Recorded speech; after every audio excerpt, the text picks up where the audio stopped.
আসসালামু আলাইকুম সবাইকে স্বাগত জানাচ্ছি ফ্রিকি নিউজে। শুরুতেই জানিয়ে দিচ্ছি এখন পর্যন্ত আমাদের হাতে পাওয়া সর্বশেষ সংবাদ শিরোনাম।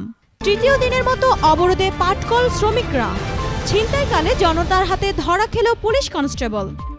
বিএনপির আমও যাবে ছালাও যাবে বললেন মোহাম্মদ নাসিম। কূটনৈতিকদের ব্রিফ করবে বিএনপি। কারো সাথে যুদ্ধ করতে চাই না বললেন প্রধানমন্ত্রী। বিস্তারিত প্রতিবেদনে তাই শেষ পর্যন্ত আমাদের সঙ্গে থাকার জন্য অনুরোধ রইল। তৃতীয় দিনের মতো অবরোধে পাটকল শ্রমিকরা। টানা তৃতীয় দিনের মতো মহাসড়ক ও রেলপথ অবরোধে নেমেছেন রাষ্ট্রায়ত্ত ২৬টি পাটকলের শ্রমিকরা। বকেয়া মজুরি পরিশোধ ও মজুরি কমিশন বাস্তবায়ন সহ ৯ দফা দাবিতে এই আন্দোলন অব্যাহত রেখেছে শ্রমিকরা। তাদের অবরোধের ফলে দুর্ভোগে পড়েছেন চট্টগ্রাম, খুলনা, রাজশাহী ও নরসিংদী সহ বিভিন্ন জেলার মানুষ। তবে শ্রমিকদের দাবি দেওয়ার বিষয়ে নির্বিকার বাংলাদেশ পাটকল কর্পোরেশন সংস্থাটির পক্ষ থেকে এখনো পর্যন্ত আসেনি কোনো আশ্বাস। আগের ২ দিনের মতো বৃহস্পতিবার ধর্মঘটে নামে পাটকল শ্রমিকরা। এ সময় বিক্ষোভ মিছিল, টায়ারে আগুন দেওয়া সহ সমাবেশ করেন তারা। শ্রমিক নেতারা বলেছেন তারা শান্তিপূর্ণভাবে কর্মসূচি পালন করছেন, আর দাবি বাস্তবায়ন না হওয়া পর্যন্ত এই আন্দোলন চলবে। অবরোধের কারণে খুলনার সঙ্গে রেল যোগাযোগ বন্ধ হয়ে পড়েছে। অন্যদিকে চট্টগ্রাম বিশ্ববিদ্যালয়গামী শাটল ট্রেন আটকে দিয়েছে বিক্ষুব্ধ শ্রমিকরা। এছাড়া সীতাকুণ্ডে অবরোধের কারণে দেশের প্রাণপ্রবাহ বলে খ্যাত ঢাকা চট্টগ্রাম মহাসড়কের যান চলাচল বিঘ্ন হচ্ছে। শ্রমিকরা বলেছেন বিজিএমসির আওতাধীন জুট মিলগুলোতে বেশ কয়েক সপ্তাহ ধরে শ্রমিকদের মজুরি বকেয়া আছে।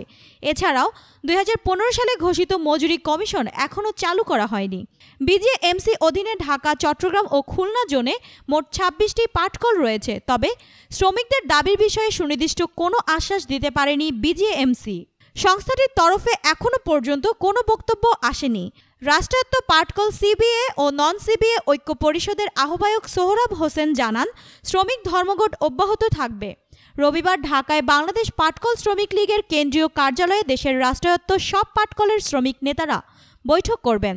সেই বৈঠক থেকে লাগাতার এবং আরও কঠোর কর্মসূচি ঘোষণা করা হবে। অপরদিকে ছিনতাইকালে জনতার হাতে ধরা খেল পুলিশ কনস্টেবল।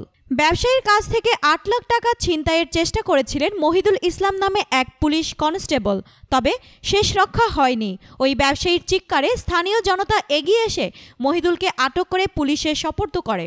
গতকাল বুধবার বিকেল 4:45টার দিকে জয়পুরহাটের খেতলাল উপজেলার বটতলী এলাকায় এই ঘটনা ঘটে। ভুক্তভোগী ওই ব্যবসায়ীর নাম সালেক প্রামাণিক। তিনি কালাই উপজেলার ৫ গ্রামের বাসিন্দা, মেসার্স মিম পোল্ট্রি ফার্মের মালিক।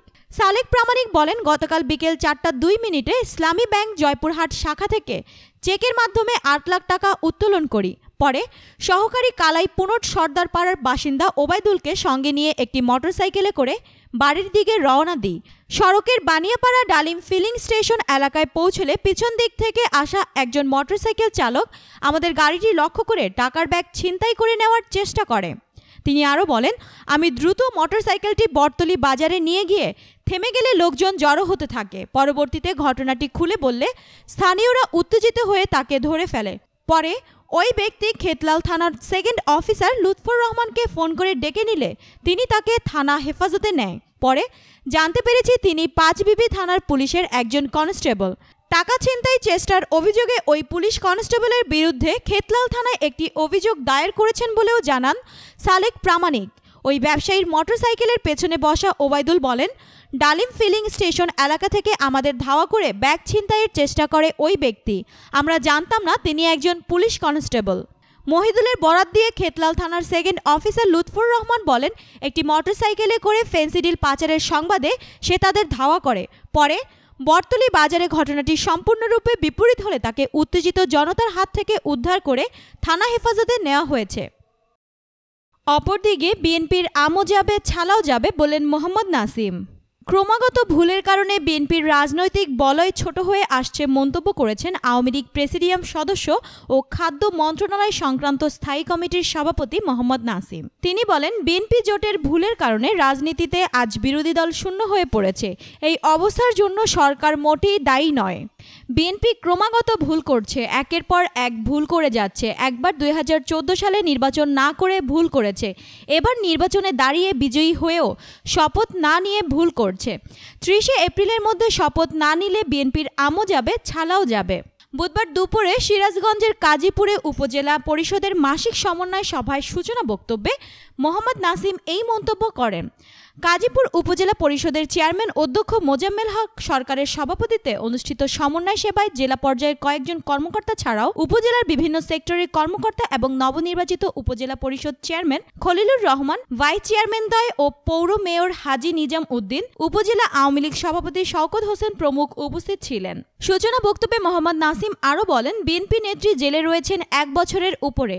দুর্ভাগ্য নেত্রীকে জেলে রেখে তারা মিলাদ ঘরে বসে অনশন, প্রেস বিজ্ঞপ্তি দিয়ে আন্দোলনের হুমকি ছাড়া আর কোনো কর্মসূচিতেই মাঠে নেই। এটি একটি রাজনৈতিক দলের জন্য ব্যর্থতা ছাড়া আর কিছুই নয়। সমন্বয় সভায় তিনি বলেন, বঙ্গবন্ধু কন্যা শেখ হাসিনার সরকারের অর্থই উন্নয়নের সরকার।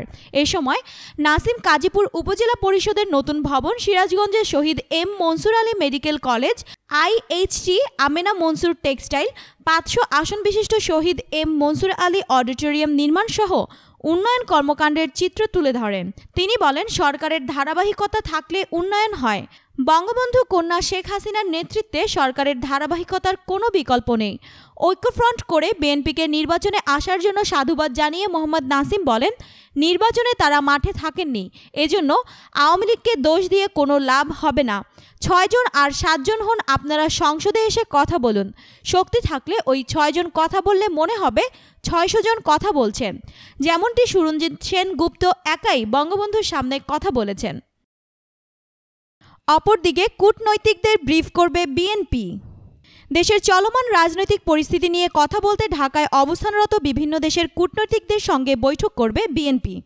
বৃহস্পতিবার বিকেল 4টায় গুলশানে বিএনপি চেয়ারপারসনের রাজনৈতিক কার্যালয়ে এই বৈঠক অনুষ্ঠিত হবে বলে কূটনৈতিক সূত্রে জানা গেছে।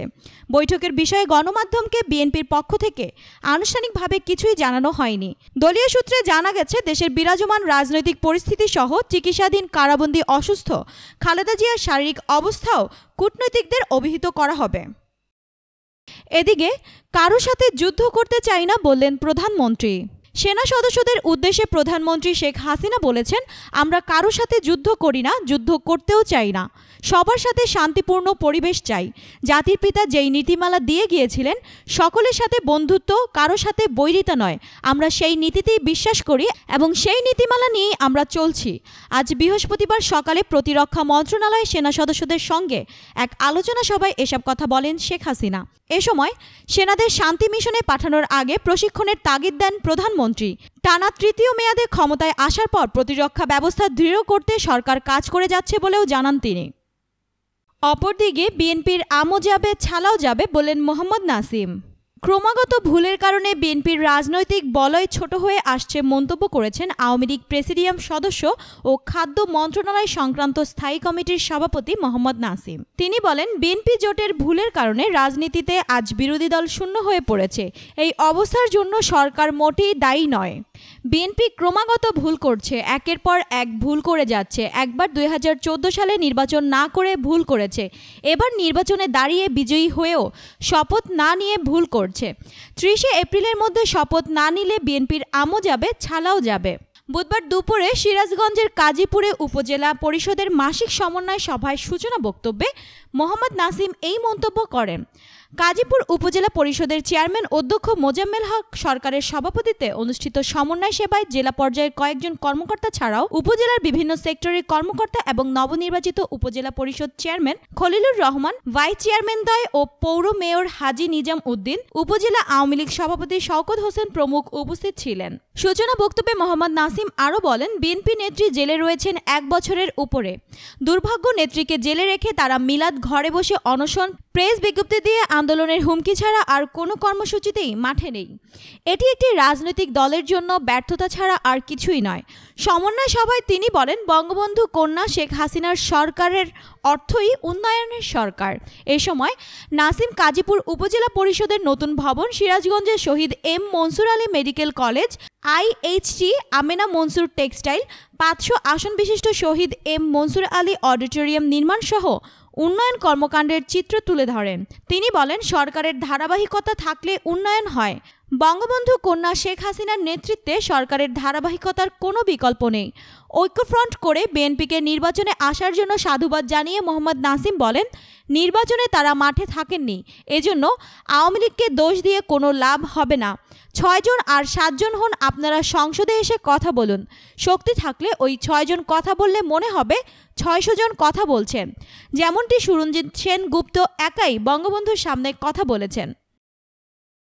প্রতিদিনের প্রতি সেকেন্ডে সর্বশেষ আপডেট পেতে আমাদের চ্যানেলটি সাবস্ক্রাইব করুন এবং লাইক দিয়ে আমাদের সঙ্গেই থাকুন। এতক্ষণ ফ্রিকি নিউজের সঙ্গে থাকার জন্য ধন্যবাদ।